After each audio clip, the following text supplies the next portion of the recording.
President Volodymyr Zelenskyy makes some changes. He said in his address that Ukraine needs a new structure. As of now, a few ministers have resigned and the parliament has accepted their resignations. Plus, Israel continues its push in the West Bank. We discovered that in Jenin, in Ramallah, there is a serious military industry that actually produced for many years. And later, what a right-wing victory in Germany might mean for Kyiv, and a look behind China's actions in the South China Sea. Today is Wednesday, September 4th, and this is VOA's Flashpoint.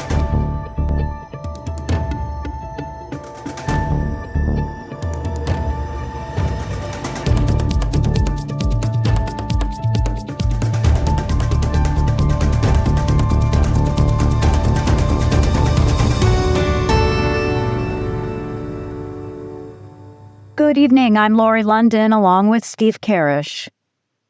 Russian strikes killed at least 7 people in the Ukrainian city of Lviv overnight Tuesday, with dozens more injured. This a day after one of the deadliest missile strikes since the war began.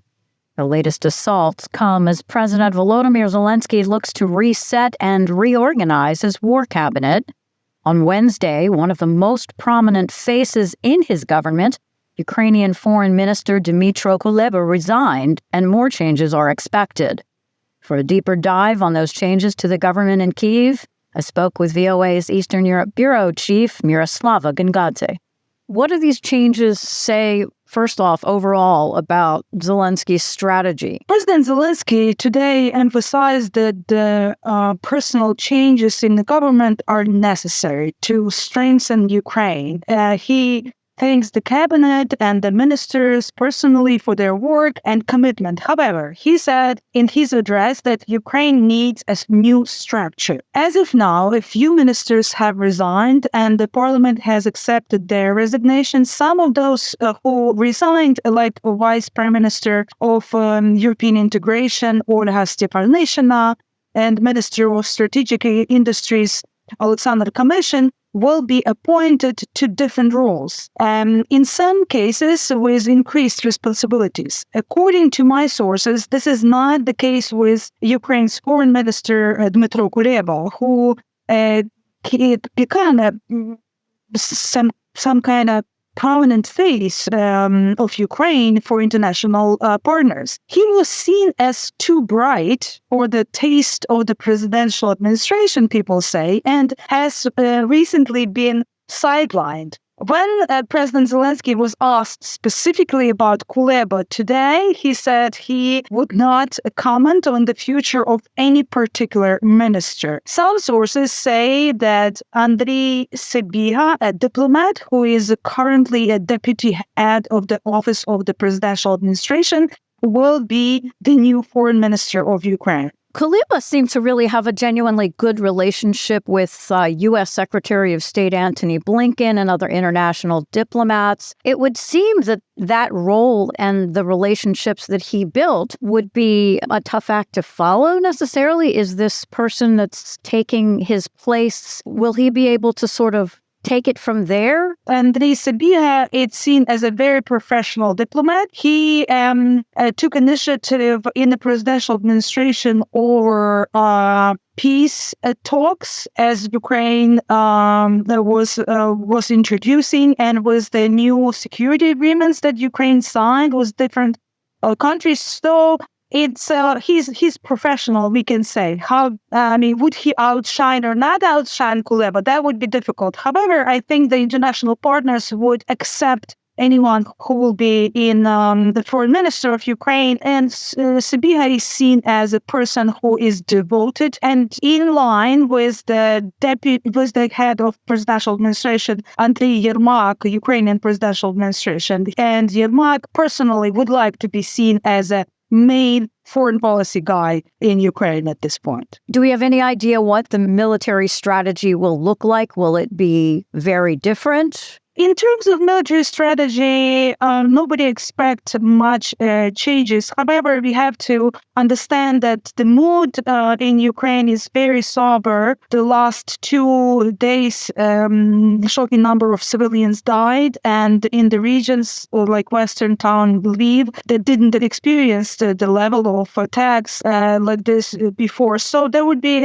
it's a sober and kind of dark time for Ukraine today. And one thing that I have to emphasize here as well, it's important to mention that according to the latest opinion poll conducted by Razumkov Center and Democratic Initiative Foundation in Ukraine, the majority of Ukrainians believe that the office of the president is exceeding its power in influencing other branches of government. A sociological survey indicates that the presidential administration exceed excessive influence on the law enforcement, anti-corruption, and judiciary bodies. Specifically, 58% of Ukrainians believe that the office of the president influenced decisions made by Verkhovna Rada, the parliament, Ukrainian parliament, and 59% see the office's influence on the decision of the cabinet. So compared to last year, more and more Ukrainians share this opinion, and that's kind of add to this sober and I would not say negative, but kind of worrying situation in Ukraine. So does that seem to also indicate that Ukrainians in general are not 100% confident in these decisions that Zelensky's making as far as the changes in his or shuffling of the government? Because of the war, Ukraine has not held election, and the President Zelenskyy believes that reshuffling of the government is necessary. The question remains whether this reshuffle means a tighter grip on the country by the president, or it's a genuine attempt to make some quality changes. I had a chance to talk today with the editor-in-chief of one of the most influential publications in Ukraine, Ukrainska Pravda, Serhiy Musayeva, and she did not have definite answers. She believes this reshuffle looks more like musical chair. And here's a part of Miroslava's interview on the reshuffling with Ukrainian journalist Serhiy Musayeva, editor-in-chief of Ukrainska Pravda, one of the most independent and influential publications in the country. Why it's happening now? Is there something happened that pushed this reshuffling, or it was prepared and planned for a long time? Actually, a lot of sources of Ukrainska Pravda and people from the government were waiting for some shifts in the government for the last few months, and actually there was some discussion that probably even the head of government will be changed, Prime Minister. And actually there were some candidates on this position among current ministries and current governance in Ukraine. I think that, first of all, this is an eternal situation in Ukraine. People want some change. People want to find a new way how Ukraine will fight during next year. There are a lot of problems inside the country, with energy sector, with finance sector.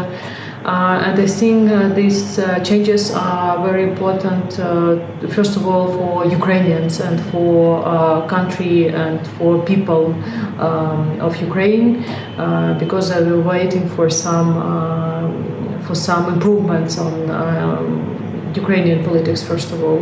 Of course, we don't have an election during wartime, so this is the only way how we can improve the governance of Ukraine. VOA's Miroslava Gongadze in Warsaw with Ukrainian journalist Serhiy Musayeva. A reshuffling of the government isn't the only thing on the minds of Ukrainians. News of a far right-wing victory in Germany also has Kyiv worried about the future. VOA's Henry Ridgewell has more. The far-right Alternative for Germany, or AfD party, scored an emphatic victory in the Thuringia state election in the east of the country and came second in neighbouring Saxony. The majority of people in Thuringia do not want business as usual. They want political change, and political change will not be possible against the strongest force in Thuringia. And I am curious to see how the old parties will then try to somehow form a losing coalition. That will be exciting. It's the first state victory for Germany's far right since World War II. The newly formed far left BSW party came third. Although widely predicted, the results have shocked many of Germany's allies, not least Ukraine.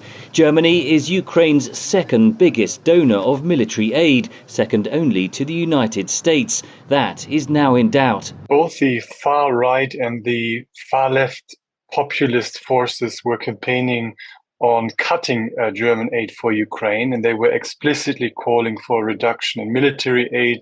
They called on the government to finally pressure Ukrainians to start negotiating with Russia. In the short term, analysts say the state election results won't affect the federal government's funding of aid to Ukraine. But you already see a slight change in the rhetoric of the centrist parties. We have 4 centrist parties, and some of them already took some of the narratives or the frames that the populist and far-right parties were using. German Minister of Finance Christian Lindner of the Liberal FDP, part of the ruling coalition, is pushing for aid to Ukraine to be halved in the next budget.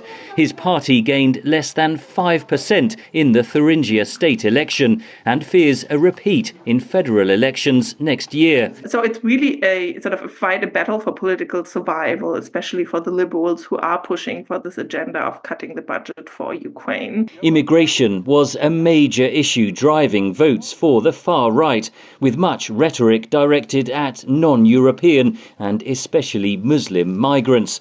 But Germany is also hosting more than 1 million Ukrainian refugees. The question of whether they and how they should be funded and whether they should be drafted or sent to Ukraine, that is a delicate issue. And we have males, Ukrainian males, that are legally eligible for the draft. So there is growing pressure also on the male Ukrainian refugee population in Germany to push them back to Ukraine. The Social Democrat Party of Chancellor Olaf Scholz noted that German intelligence services had classified the AfD as an extremist party and said its victory in Thuringia must act as, quote, a wake-up call.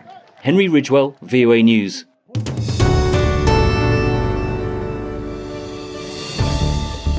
You're listening to Flashpoint from the Voice of America. I'm Steve Karish with Lori London. China's increasing hostility in the South China Sea and recently in Japanese territorial waters as well. We'll take a look in a few minutes. Now, more on the situation in the Middle East. Late Tuesday, the United States announced criminal charges against Hamas's top leaders, including Yahya Sinwar, over their roles in planning, supporting, and perpetrating the deadly October 7th attack in southern Israel, which killed 1,200 people, including more than 40 Americans. Merrick Garland is the U.S. Attorney General. As outlined in our complaint, those defendants, armed with weapons, political support, and funding from the government of Iran and support from Hezbollah, have led Hamas's efforts to destroy the state of Israel and murder civilians in support of that aim. The complaint names 6 defendants, 3 of whom are deceased. The living defendants are Sinwar, who is believed to be hiding in Gaza, Khalid Mashal, who's based in Doha and heads the group's diaspora office, and Ali Baraka, a senior Hamas official based in Lebanon. Meanwhile, Israel continues its almost week-long assault on the northern West Bank to root out what it says is Hamas and Islamic Jihad infrastructure. Palestinians say at least 20 have been killed, and the Israeli operation has ripped up roads in Jenin, and Israeli analysts say tensions are rising. Linda Gradstein has the story from Jerusalem. Palestinians say it is the largest IDF military operation they have seen in the West Bank in more than 2 decades. The assault is focused on the northern West Bank, including the cities of Jenin and Tulkarem. Israeli officials say the operation targets West Bank terrorist leaders, and their forces have killed at least 29 of them. Hamas and Islamic Jihad have said most were members of their organizations. Israeli analysts say Hamas has started focusing on the West Bank after being weakened in Gaza. Kobi Michael is a senior researcher at Tel Aviv University's Institute for National Security Studies. In the Gaza Strip, where Hamas is almost totally dismantled, and Iran and the Hamas leadership abroad understand pretty well that they lost a very crucial and essential asset which is part of the resistance axis or so-called resistance axis led by Iran.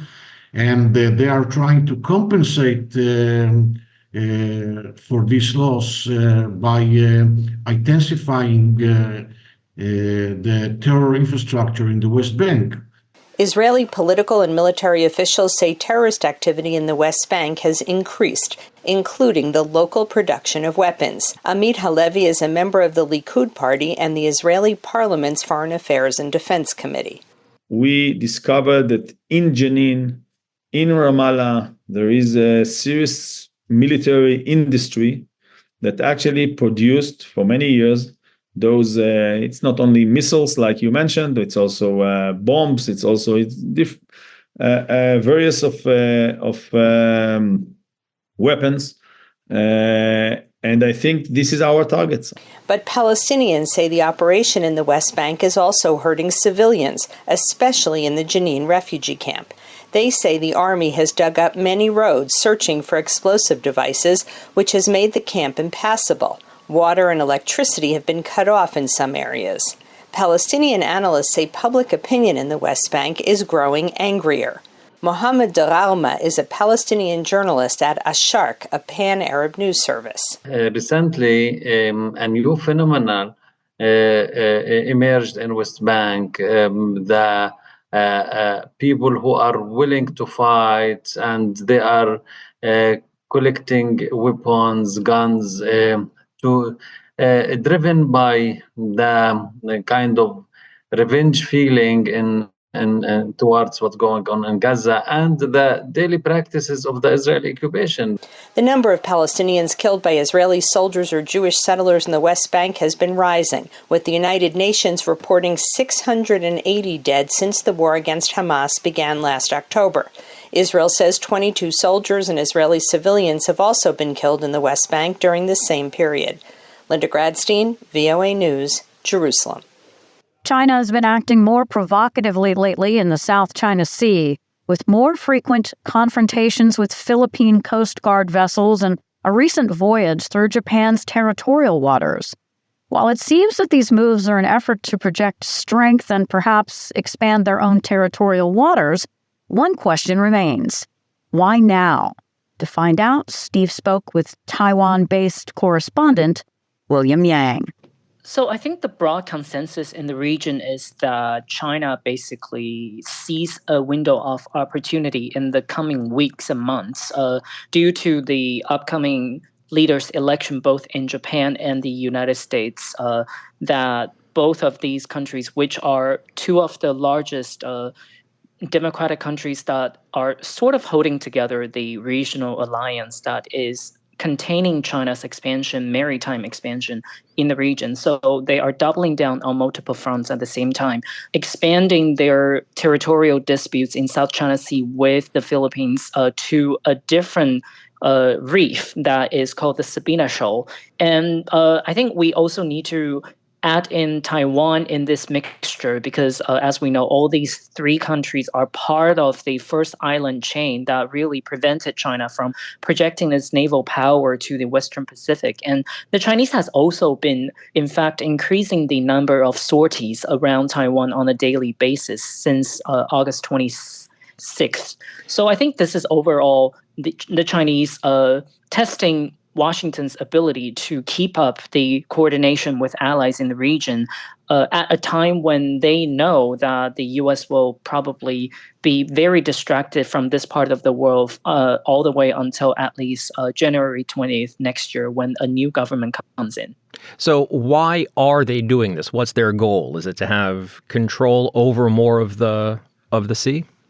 I think it's basically to increase, wrestle back the control of territories that they view as their own.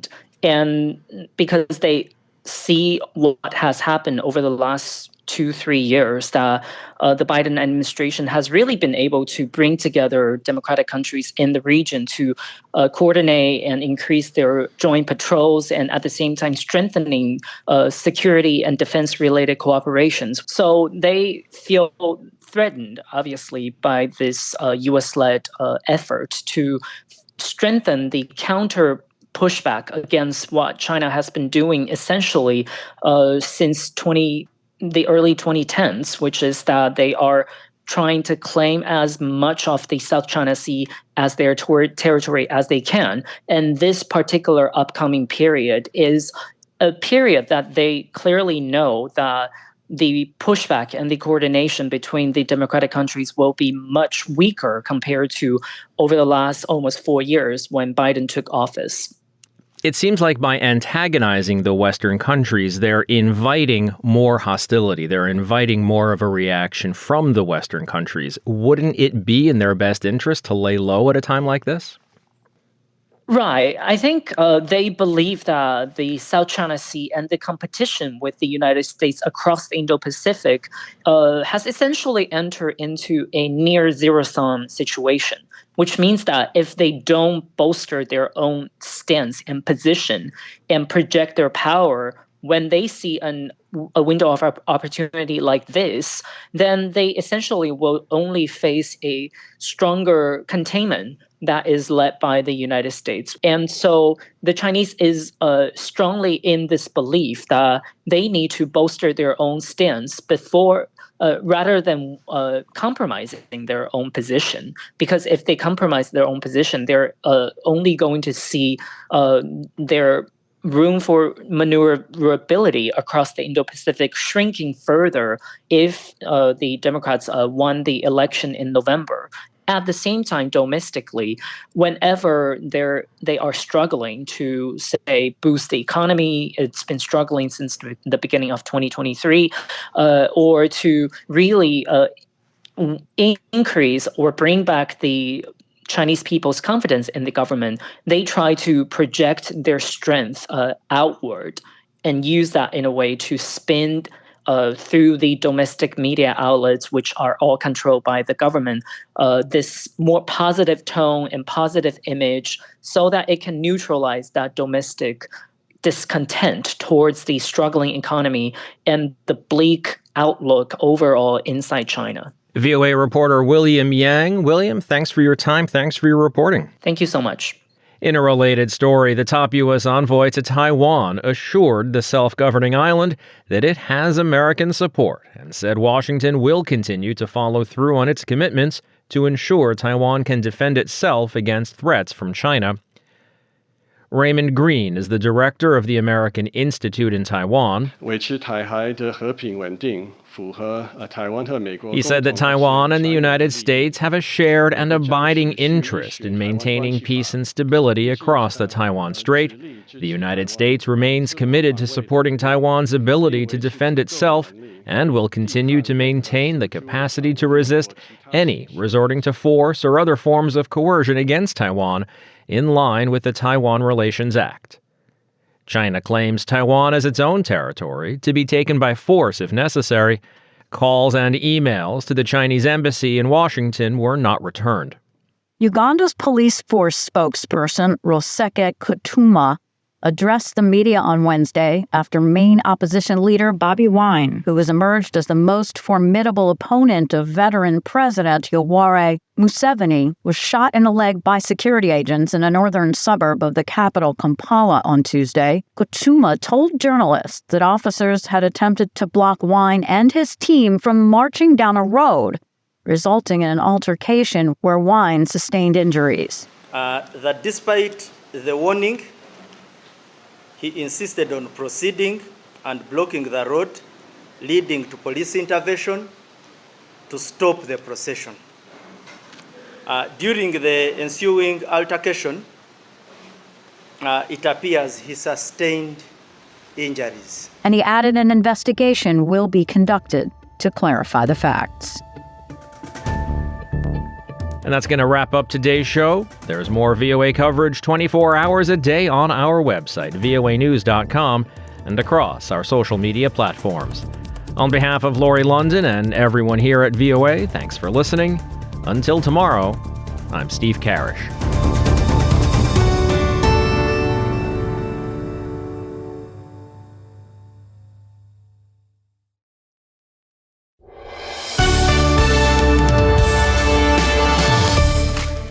For deeper dives and expert analysis, listen to VOA Podcasts. Issues in the News explores the biggest stories every weekend, while International Edition keeps you informed every weekday. Plus, with the 5-minute newscast at the top of every hour, you're always up to date.